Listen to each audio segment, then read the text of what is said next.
ஒரு சிறிய கிராமம். மண்ணால் கட்டப்பட்ட வீடுகள், மரங்களின் நிழலில் விளையாடும் குழந்தைகள். அந்த கிராமத்தில் வாழ்ந்தவர்கள் எல்லாரும் ஏழைகள்தான். ஆனால் ஒருவருக்கொருவர் உதவி செய்வதில்தான் அவர்களின் செல்வம் இருந்தது.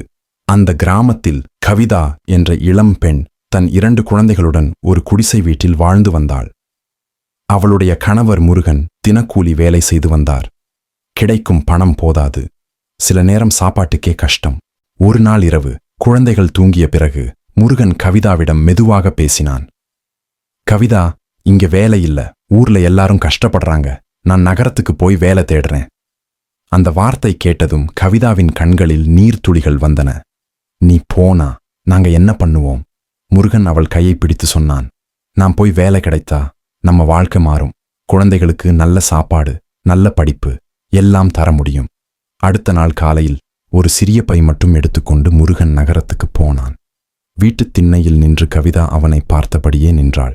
குழந்தைகள் அப்பா அப்பா என்று அழைத்தார்கள். அவன் திரும்பி பார்க்கவில்லை. பார்த்தால் மனம் உடைந்துவிடும் என்பதால் நாட்கள் கடந்தன. 1 வாரம், 2 வாரம், 1 மாதம். எந்த செய்தியும் இல்லை. பணம் வரவில்லை, கடிதம் இல்லை, போன் கூட இல்லை.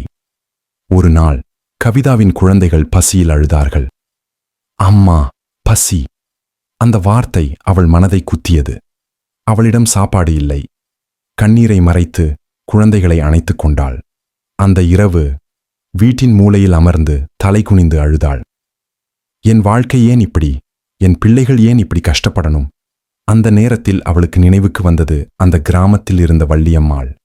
வள்ளியம்மாள் மிக வயதானவர்.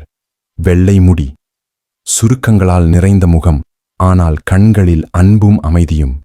அடுத்த நாள் காலை கவிதா வள்ளியம்மாள் வீட்டுக்குச் சென்றாள். அவளை பார்த்ததும் வள்ளியம்மாள் மெதுவாக சிரித்தாள். வள்ளியம்மாள் கேட்டார், ஏன் அம்மா இப்படி அழுற? என் கணவர் நகரத்துக்குப் போனார். இன்னும் எந்த செய்தியும் இல்லை. குழந்தைகள் பசியில் அழுறாங்க. என்ன செய்வது என்று தெரியல. வள்ளியம்மாள் மெதுவாக சொன்னார், மகளே, வாழ்க்கை உன்னை சோதிக்குது, தண்டிக்கல. சோதனை வந்தா பலமும் வரும். கவிதா கேட்டாள், எப்படி பாட்டி? எனக்கு ஒன்றும் தெரியலையே. வள்ளியம்மாள் அவள் கையை பிடித்து சொன்னார், நீ தினமும் என் வாழ்க்கை நல்லா மாறும்னு சொன்னா உன் மனசு மாறும். மனசு மாறினா வாழ்க்கை மாறும். இந்த ஒரு வரி கவிதாவின் மனசில் உட்கார்ந்தது. அன்று முதல் அவள் முடிவு செய்தாள், அழுதா எதுவும் மாறாது, முயற்சி பண்ணுவேன். அடுத்த நாள் காலை கண்ணாடியில் தன்னை பார்த்து சொன்னாள், கவிதா, நீ பலசாலி, இன்று நல்ல நாள். அவளே சிரித்தாள். அன்று அவள் வீட்டு வேலைக்கு போனாள். துணி துவைத்தாள், பாத்திரம் கழுவினாள், சின்ன சின்ன வேலை செய்தாள். சிறிய பணம் வந்தது. அந்த பணத்தில் குழந்தைகளுக்கு சாப்பாடு வாங்கினாள். குழந்தைகள் சாப்பிடும்போது சிரித்தார்கள். அந்த சிரிப்பு கவிதாவுக்கு உயிர் கொடுத்தது. ஒவ்வொரு நாளும் அவள் சொன்னாள், என் வாழ்க்கை மாறும். என் குழந்தைகள் நல்லா இருப்பார்கள். என் கணவர் திரும்ப வருவார். ஒரு நாள் தபால்காரன் வந்தான். கவிதா, உன் பேர்ல கடிதம். அவள் கை நடுங்கியது. அது அவள் கணவரிடமிருந்து.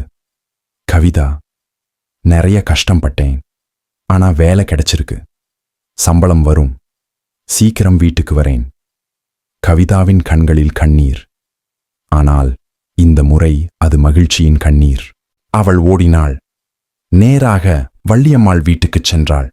அம்மா, அவர் வேலை கிடைச்சு, கடிதம் வந்திருக்கு. வள்ளியம்மாள் அமைதியாக சிரித்தாள். பார்த்தியா கண்ணே, நம்பிக்கை என்பது வெறும் வார்த்தை இல்லை, அது வாழ்க்கையை திருப்பும் சக்தி. சில நாட்கள் கழித்து முருகன் ஊருக்கு திரும்பி வந்தான். குழந்தைகள் ஓடி வந்து அவனை அணைத்துக் கொண்டார்கள். கவிதாவின் கண்களில் மீண்டும் கண்ணீர்.